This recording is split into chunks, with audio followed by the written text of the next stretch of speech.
देश में तेजी से घट रहे हैं कोरोना के मामले। पिछले 24 घंटे में कोरोना के 27,409 नए मामले सामने आए। 347 मरीजों की मौत। देश में 15 से 18 साल के 1.5 करोड़ बच्चों को लगा कोरोना का टीका। स्वास्थ्य मंत्री मनसुख मांडविया ने कहा, युवा भारत पूरे जोश से महामारी से लड़ रहा है।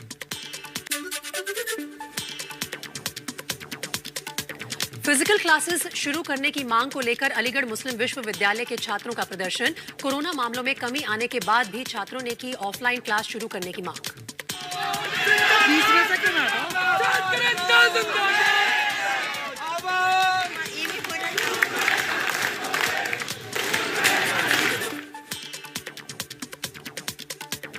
हिमाचल प्रदेश में 17 फरवरी से खुलेंगे पहली से 8वीं तक के स्कूल। सिनेमा हॉल, लंगर और जिम से भी हटा प्रतिबंध। कोरोना के नियमों का पालन होगा जरूरी।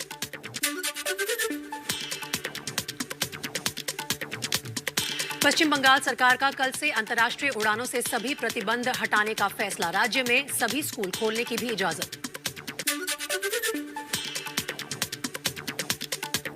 हिजाब विवाद के बीच कर्नाटक के उडुपी में खुले सरकारी स्कूल।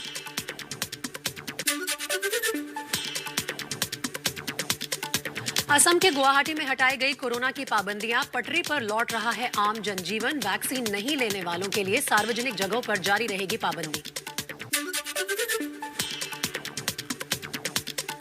बॉम्बे स्टॉक एक्सचेंज आज बढ़त के साथ खुला। 481 अंकों की बढ़त के साथ खुला शेयर बाजार। 7 महीने का रिकॉर्ड तोड़ महंगाई दर पहुंची 6% के पार। शहर से ज्यादा गांवों में बढ़ी महंगाई।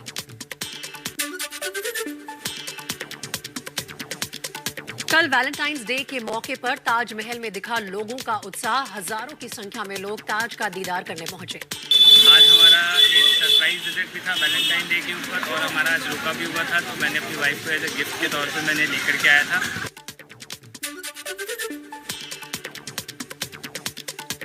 उत्तर प्रदेश में तीसरे दौर के प्रचार में उतरेंगे दिग्गज। गृह मंत्री अमित शाह की आज औरैया, मैनपुरी और कानपुर में रैली। सीएम योगी कासगंज, फिरोजाबाद, इटावा और कन्नौज में भरेंगे हुंकार। एसपी अध्यक्ष अखिलेश यादव रायबरेली, फतेहपुर और उन्नाव में करेंगे प्रचार, तो आरएलडी अध्यक्ष जयंत चौधरी का हाथरस में चुनाव प्रचार। बीजेपी अध्यक्ष जेपी नड्डा का मिशन पंजाब। दोपहर करीब 12 बजे करेंगे जनसभा।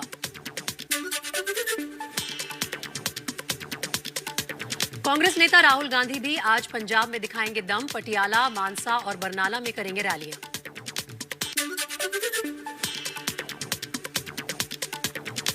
कांग्रेस महासचिव प्रियंका गांधी की मणिपुर में वर्चुअल रैली। पंजाब में घर घर मांगेंगी कांग्रेस के लिए वोट।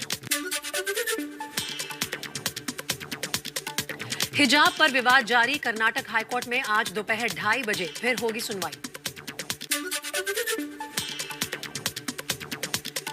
केंद्रीय मंत्री अजय मिश्रा टेनी के बेटे और लखीमपुर हिंसा के मुख्य आरोपी आशीष मिश्रा की आज हो सकती है रिहाई। कोर्ट ने जारी किया नया आदेश। जमानत मिलने के बाद तकनीकी वजहों से रिहाई में देरी।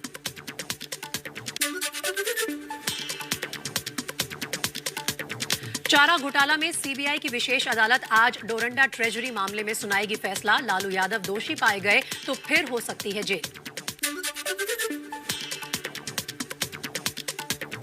बिहार की राजधानी पटना की सड़कों पर आज उतरेंगे एलजेपीआर अध्यक्ष चिराग पासवान। बेरोजगारी को लेकर निकालेंगे विरोध मार्च। यूपी में दूसरे दौर में 62% से ज्यादा वोटिंग। 9 जिलों की 55 सीटों पर हुआ मतदान।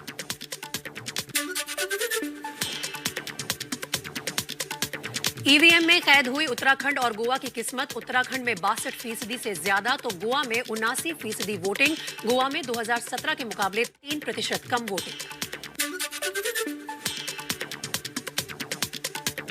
कानपुर में पीएम मोदी बोले, बीजेपी प्रचंड बहुमत से जीतेगी। योगी जी फिर से गाजे बाजे के साथ सरकार बनाने आ रहे हैं। भाजपा की सरकार, योगी जी की सरकार फिर से आ रही है, जोर शोर से आ रही है।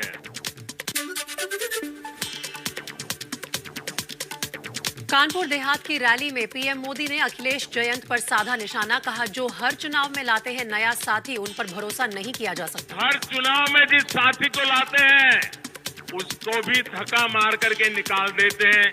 दूसरे चुनाव में दूसरा साथी लाते हैं, तीसरे चुनाव में तीसरा साथी लाते हैं। वो आपका भला करेंगे क्या? अरे जो अपने साथियों पे भरोसा नहीं करते वो आप पे भरोसा करेंगे क्या?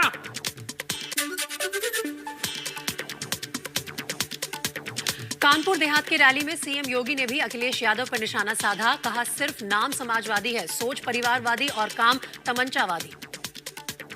ये लोग जो अपने को समाजवादी कहते हैं, नाम समाजवादी है, काम तमंचावादी है और सोच परिवारवादी है।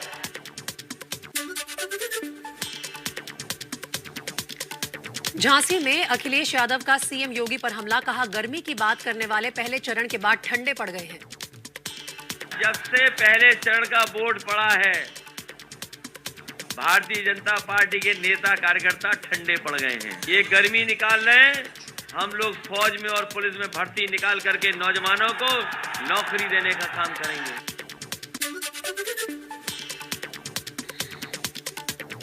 यूपी के झांसी में गृह मंत्री अमित शाह की रैली। विपक्षी पार्टियों पर साधा निशाना। बोले, परिवारवादी पार्टियां यूपी और देश का भला नहीं कर सकती। ये तो ये वही कर सकते हैं जो जनता के लिए, देश के लिए, प्रदेश के लिए करना चाहते। वो नहीं कर सकते जो परिवार का घर बढ़ना चाहते हैं।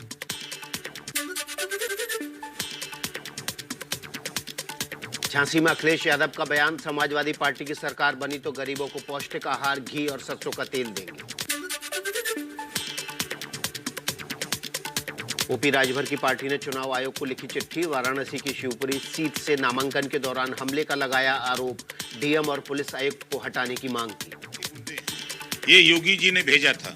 हमारी हत्या कराना चाहता है योगी, क्योंकि योगी को तकलीफ है कि इन्होंने पिछड़ों का आरक्षण लूटा।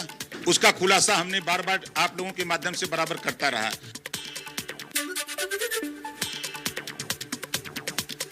यूपी के बाहुबली मुख्तार अंसारी नहीं लड़ेंगे चुनाव। मुख्तार के बेटे अब्बास अंसारी ने मऊ सदर से नामांकन दाखिल किया।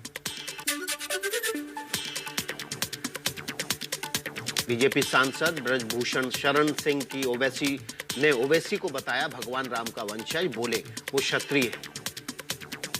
वो पुराना क्षत्रिय है, वो भी जो है भगवान राम का ही वंशज है, वो ईरान वाला नहीं है।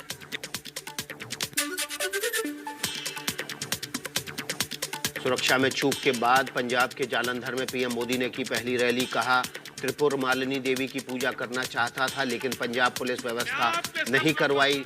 नवा पंजाब बीजेपी दे नाल का नारा दिया। अगले 5 साल नवा पंजाब का समय होगा। पंजाब के होशियारपुर में राहुल गांधी ने बीजेपी और आम आदमी पार्टी पर साधा निशाना। सरकार पर नोटबंदी वाला हमला बोला। कहा, नोटबंदी कर छोटे कारोबारियों और गरीबों पर हमला हुआ। के बारे में एक शब्द नहीं कहेंगे, भ्रष्टाचार के बारे में एक शब्द नहीं कहेंगे, काले धन के बारे में एक शब्द नहीं कहेंगे।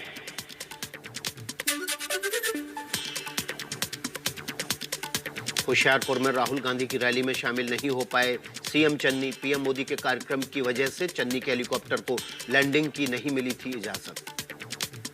मुझे उड़ने से रोक दिया गया और सारा दिन हेलीकॉप्टर इन्होंने उड़ने नहीं दिया और मुझे कंपेयर नहीं करने दी, सिर्फ इस नाम पे कि इस एरिया में प्रधानमंत्री आए हुए हैं और इसलिए आप वहाँ नहीं जा सकते। तो क्या मैं टेररिस्ट हूँ? क्या मैं आतंकवादी हूँ कि मुझे उस एरिया में नहीं जाने देना जहाँ प्रधानमंत्री जी आए हुए हैं?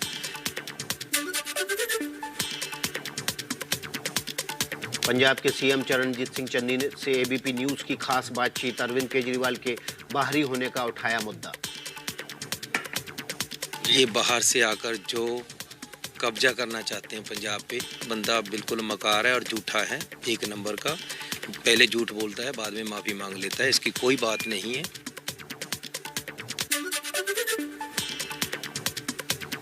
मणिपुर में चुनाव प्रचार के लिए पहुंचे राजनाथ सिंह ने कारगिल शहीद यमनम कोल्लेशेर कोम के घर वालों से की मुलाकात, शहीद के परिवार के साथ खाना भी खाया। मुंबई में डी कंपनी के 10 ठिकानों पर ईडी की छापेमारी, मनी लॉन्ड्रिंग मामले में गैंगस्टर दाऊद इब्राहिम और उसके सहयोगियों के साथ शामिल। सूत्रों के मुताबिक महाराष्ट्र के वरिष्ठ नेता का नाम भी शामिल। 22,000 करोड़ के देश के सबसे बड़े बैंकिंग घोटाले को लेकर कांग्रेस का मोदी सरकार पर हमला, कहा सबसे बड़े बैंकिंग फ्रॉड पर पीएम चुप क्यों? क्या किसी ने आरबीआई के हाथ बांध रखे? रिजर्व बैंक ऑफ इंडिया क्या कर रही है? रिजर्व बैंक ऑफ इंडिया ने इस भगोड़े का नाम अभी तक फ्रॉड की सूची में क्यों नहीं लिखा? मोदी गवर्नमेंट का एक ही स्कीम है, लूटो भागो। मुंबई में पीएम के बयान पर कांग्रेस का प्रदर्शन, महाराष्ट्र विपक्ष के नेता देवेंद्र फडणवीस के घर का घेराव करने की कोशिश, जवाब में बीजेपी कार्यकर्ताओं का हंगामा।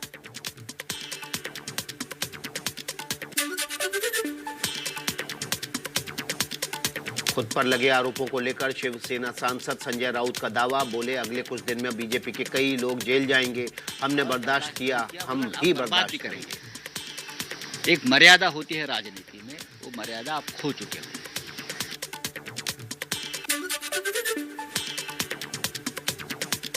असम के सीएम हेमंत विश्व शर्मा के राहुल गांधी पर दिए बयान को लेकर घमासान जारी, दिल्ली में एनएसयूआई ने मुख्यमंत्री का पुतला फूंका। सम्मान में राहुल गांधी जिंदाबाद, राहुल गांधी एनएसयूआई जिंदाबाद।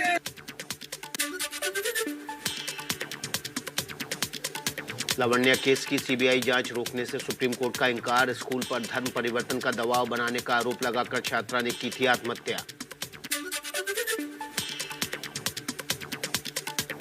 दिल्ली के तिलक नगर में 87 साल की बुजुर्ग महिला से रेप का आरोप, परिजनों ने चोर के खिलाफ रेप का केस दर्ज कराया, जांच के लिए एसआईटी गठित, आरोपियों की तलाश जारी। दिल्ली में मोबाइल चोरी के आरोप में पूछताछ करने पर युवक ने खुदकुशी की, खुदकुशी से पहले बनाए वीडियो में खुद को बेकसूर बताया। राजस्थान के भरतपुर में शर्मसार कर देने वाली वारदात, 16 लोगों पर नाबालिग से गैंग रेप का आरोप, पुलिस ने आरोपियों की तलाश शुरू की। हिमाचल प्रदेश के शिमला के पास सड़क हादसा, मंडी से रिकांगपिओ जा रही राज्य परिवहन की बस दुर्घटनाग्रस्त, 3 लोग घायल, बस में 33 लोग सवार थे। सिंगापुर एयर शो की आज होगी शुरुआत, 18 फरवरी तक चलेगा एयर शो में दिखेगा भारत के स्वदेशी तेजस का दम। ऑफ स्पिनर वाशिंगटन सुंदर चोटिल होने की वजह से वेस्टइंडीज के खिलाफ टी20 सीरीज से बाहर, सुंदर की जगह पर कुलदीप यादव का हुआ चयन। इससे पहले राहुल और अक्षर पटेल भी चोट के कारण सीरीज से बाहर हो गए थे।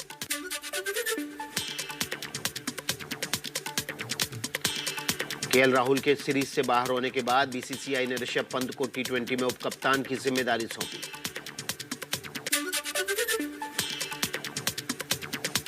बेंगलुरु में बीसीसीआई अध्यक्ष सौरभ गांगुली और सचिव जय शाह ने रखी नई नेशनल क्रिकेट एकेडमी की नींव, नई एकेडमी में 40 प्रैक्टिस पिचें होंगी तैयार।